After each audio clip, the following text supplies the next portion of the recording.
அந்த ஸ்டாலின் கிட்ட வைகோ கை கட்டிக்கிட்டு கூட்டணிக்கு நிக்கிறார். வைகோ ஒரு சைக்கோ. துரை வைகோ அரை வைகோ. அவருக்கு பேச கூட தெரியாத குறை வைகோ. மேடையில துரை வைகோ அழுறாரு. அசால்ட்டா பாத்துக்கிட்டு நேரு சிரிச்சுக்கிட்டே போன் பாக்குறாரு. 50 லட்சம் கையெழுத்து வாங்க ஊர் ஊரா அரசாங்க பணத்தை செலவு பண்ணிட்டு போறாரு உதயநிதி. அவங்க அப்பா வீட்டு காசா? திமுக அவங்க கூட இருக்கிறது ஆபத்துன்றது போக போக அவங்க தெரிஞ்சுப்பாங்க. அந்த ஸ்டாலினுக்கு குடியரசு தினத்துக்கும் சுதந்திர தினத்துக்கும் வித்தியாசம் தெரியாது, கணக்கு தெரியாது, வரலாறு தெரியாது, இலக்கியம் தெரியாது. அவ்வளோ ஏன் சீன கொடிக்கும் இந்திய கொடிக்கும் வித்தியாசம் தெரியாது. அந்த ஸ்டாலின் கிட்ட வைகோ கை கட்டிக்கிட்டு கூட்டணிக்கு நிக்கிறார். வைகோ மதிமுகன்ற கட்சியை எதுக்கு ஆரம்பிச்சாரு? ஸ்டாலின் பதவிக்கு வர்றதை எதிர்த்து, வாரிசு அரசியலை எதிர்த்து மதிமுகன்ற கட்சியை ஆரம்பிச்சுட்டு அவருக்கு ஆதரவா 5 பேர் தீ குளிச்சாங்க. அவங்கள பலி கொடுத்துட்டு இன்னைக்கு யார பத்தியும் கவலைப்படாம அவரோட வாரிசுக்கு ஒத்த சீட்டு கிடைச்சா போதும்னு சுயநலத்தோட நிக்கிறார். வைகோ ஒரு சைக்கோ. துரை வைகோ அரை வைகோ. அவருக்கு பேச கூட தெரியாத குறை வைகோ. துரை வைகோக்கல்ல ஏமாந்து ஓட்டு போட்டீங்கன்னா அவர் நாடாளுமன்றத்துக்கு போய் அப்பா பேரை சொல்லி அழுதுகிட்டு நிற்பாரே தவிர சத்தியமா மக்களுக்காக எதையும் பேச மாட்டாங்க. இன்னைக்கு துரை வைகோவை இங்க நிக்க வச்சுக்கிட்டு இருக்கிறதே திமுக பலி கொடுக்கிறதுக்கு தான். நீங்க எல்லாம் நியூஸ்ல பார்த்திருப்பீங்க. மேடையில துரை வைகோ அழுறாரு. அசால்ட்டா பார்த்துக்கிட்டு நேரு சிரிச்சுக்கிட்டே போன் பாக்குறாரு. திமுகவே அவங்கள பலி கொடுத்துடுவாங்க, பலிகாடாக்கிடுவாங்க. துரை வைகோ அரசியலுக்கு புதுசு. அரசியலுக்கு என்ன 2 வருஷம் ஆச்சா? அவர் திமுக அவர் கூட இருக்கிறது பலம்னு நினைச்சுக்கிறாரு. திமுக அவங்க கூட இருக்கிறது ஆபத்துன்றது போக போக அவங்க தெரிஞ்சுப்பாங்க. நம்ம அதிமுக புதுக்கோட்டத்துக்கு பொறுப்பாளரா என்னைக்கு அண்ணன் விஜயபாஸ்கர் அவர்களை போட்டாங்களோ அன்னைக்கே நம்ம வெற்றி உறுதியாயிடுச்சு. நம்ம அண்ணனுக்கு ஜல்லிக்கட்டும் தெரியும், தேர்தல் மல்லு கட்டும் தெரியும். நம்ம அண்ணன் ஈடிக்கும் பயப்பட மாட்டாரு, உதயநிதி டேடிக்கும் பயப்பட மாட்டாரு. எதற்கனோட களத்துல இறங்கிட்டா எதிரி யாருன்னு பாப்பாரே தவிர உதிரிகளை பத்தி எல்லாம் கவலைப்பட மாட்டாரு. அதனால துரை வைகோ மாதிரி சின்ன பசங்கள் எல்லாம் ஓரமா போய் விளையாட சொல்லுங்க. நம்மளோட எதிரி எப்பவுமே திமுக தான். தீய சக்தியான திமுகவை எதிர்க்கணும். அதிமுக மக்கள் தினம் ஆரம்பிச்சாரு.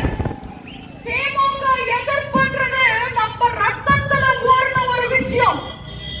அதிமுக கட்சியை மாபெரும் இயக்கத்தை ஆரம்பிச்சு அதிமுக என்ற மாபெரும் இயக்கத்தை 52 வருஷத்துக்கு முன்னாடி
பைத்தியக்காரத்தனமா கல்ல தூக்கிட்டு வரக்கூடாது.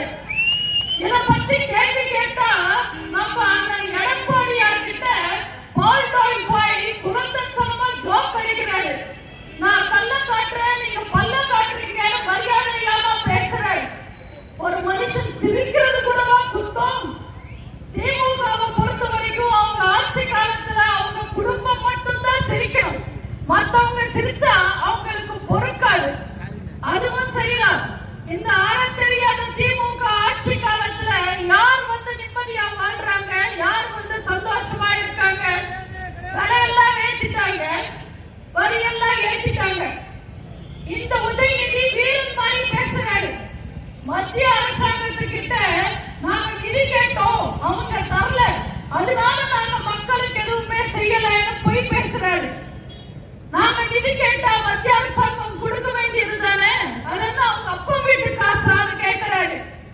அந்த உதயநிதியை நான் கேட்கிறேன், ₹1 நம்ம வரி பணமா கட்டினா அதுல 50 பைசா மத்திய அரசாங்கத்துக்கு போகுது, 50 பைசா மாநில அரசாங்கத்துக்கு வருது. அப்ப மக்கள் வரி பணமா கட்டுற அந்த பணத்தை வச்சுக்கிட்டு நீங்க மக்களுக்கு நல்லது பண்ணலாம் இல்ல, புதிய திட்டங்களை கொண்டு வரலாம் இல்ல. ஆனா திமுக செஞ்சாங்களா? செய்ய வேண்டியது தானே. அவங்க அப்பா வீட்டு காசா? எப்போ மக்களுக்கு பிரச்சனை வந்தாலும், வெள்ளம் வந்தாலும், மழை பெய்ஞ்சாலும் மக்களை ஏமாத்துறதுக்காக நாங்க 6000 தருவோம், 8000 தருவோம், 10,000 தருவோம், எல்லா ரேஷன் அட்டைக்கும் தருவோம்னு வாக்குறுதி சொல்றாங்க. ஆனா வேலை முடிச்சதுக்கு அப்புறம் நாங்க சக்கரை காட்டுக்கு தரமாட்டோம், ஐடி கட்டுறவங்களுக்கு தரமாட்டோம், சொந்த வீடு வச்சிருக்கிறவங்களுக்கு தரமாட்டோம்னு மக்களை ஏமாத்துறாங்க. எல்லா மக்களுக்கும் தர வேண்டியது தானே அவங்க அப்பா வீட்டு காசா? தேர்தல் சமயத்துல எல்லா பெண்களுக்கும் 1000 ரூபாய் தரேன்னு சொல்லிட்டு தேர்தல் முடிஞ்ச உடனே தகுதியானவங்களுக்கு மட்டும் 1000 ரூபாய்னு சொல்றாங்க. அடுத்தவன் பொண்டாட்டிக்கு தகுதி இருக்கா இல்லையான்னு சொல்றதுக்கு ஸ்டாலின் யாரு? எல்லா பெண்களுக்கும் கொடுக்க வேண்டியது தானே உங்க அப்பா வீட்டு காசா? வெள்ளத்துல சேலம் அடைஞ்ச ஸ்கூலுக்கெல்லாம் சேர்த்து 2 கோடி நிதி ஒதுக்கிட்டு ஃபார்முலா ரேஸ் 40 கோடி நிதி ஒதுக்குறாங்க. அவங்க அப்பா வீட்டு காசா? ராணுவத்துல செத்தவனுக்கு வெறும் 3 லட்சம் கொடுத்துட்டு கள்ளச்சாராயம் குடிச்சு செத்தவனுக்கு 10 லட்சம் தராங்க. அவங்க அப்பா வீட்டு காசா? நீங்க ஒரே கையெழுத்துல ஒளிப்போடு பேசிட்டு இன்னைக்கு ஒண்ணுமே செய்ய முடியாம 50 லட்சம் கையெழுத்து வாங்க ஊர் ஊரா அரசாங்க பணத்தை செலவு பண்ணிட்டு போறாரு உதயநிதி. அவங்க அப்பா வீட்டு காசா? யோசிச்சு பாத்தீங்களா?